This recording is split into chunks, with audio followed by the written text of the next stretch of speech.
وای کم انسان چې د قربانۍ لپاره چانه قرض پیسې راواخلي او په دغه پیسو باندې قرباني وکړي نو الله رب العزت په دغه انسان ته دوه انعامونه ورکړي. اولنی انعام دا چې الله رب العزت په دغه انسان لپاره د دې قرض ختمېدو لپاره څه بندوبست وکړي، داسې اسباب ولا الله تعالی مقرر کړي، دا زینب الله تعالی د مال دولت ورکړي شاخ کې زینب د وهم او ګمان هم نه وي او دغه قرض به د اخلاص کې زما عزت بندو. یو دغه انعام شو. دویم انعام دا چې ورادونکو اختر کې به الله رب العزت ته دونه مال دولت ورکړي چې د دې پوجا په پد باندې قرباني واجب وي زما عزت بندو. او یې قرباني چې واجب کیږي په انسان باندې صد وجنه واجب کیږي چې سونه نقد پیسې وسره موجود وي. نن سبا 2025 کې تقریبا صد پاسه 1,80,000 روپے چې دونه در سره موجود وي کنه نقد پیسې نو قرباني در باندې واجب د زما عزت بندو. نو مطلب دا شو چې راتلونکو اختر کې به الله رب العزت ته ډېر زیات پیسې درکړي وي.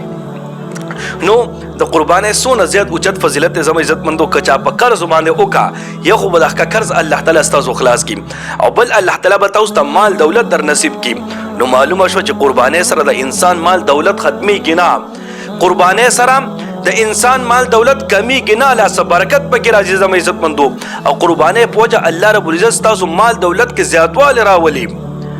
نو ټول مسلمانانو ته زما گزارش دی چې قربانۍ نزان خلاصونه اکثر خلک علماء کرام لراشي یا امامان لراشي او داسې بانی ورته پیش کوي کنه خپل عذرونه ورته بیانوي چې هغه د وجه نه دی وی چې په عمومي د قرباني واجب نشي.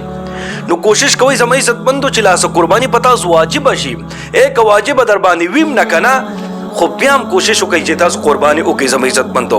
په قرباني باندې بس تاسو سونه خرچ راشي، 1,000 راشي، 40,000 راشي، زیات نه زیات 50,000 د یوې حصے قرباني راشي. سونه اوجت فضیلت د زما عزت مندو. تاسو مال دولت وسره الله تعالی زیاته یو د کمال دولت دا خو یو سیټ تکا الله تعالی په دې تاسو نه خوشحالي زما عزت مندو. وی د لوی اختر پورز باندې الله تعالی ته د ټول نه خوخترین عمل چې کنه قربانی ده.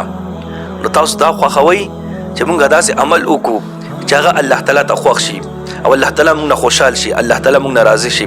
دا هر څوک غواړي. نو که الله تعالی خوشاله ول غواړي، الله تعالی د خپل ځان ناراضي کول غواړي، نو قرباني د الله تعالی ته رضا د پاره وکي. د غوخو د پاره مکوي، د نام د پاره مکوي چې خلک وي چې دم قرباني کړی دا د دې لپاره قرباني وکي چې الله تعالی به موږ خوشحال شي، الله تعالی به موږ راضي شي او الله تعالی زموږ د جنتونو فیصلو کې جهنم نه په الله تعالی موږ آزاد کړي.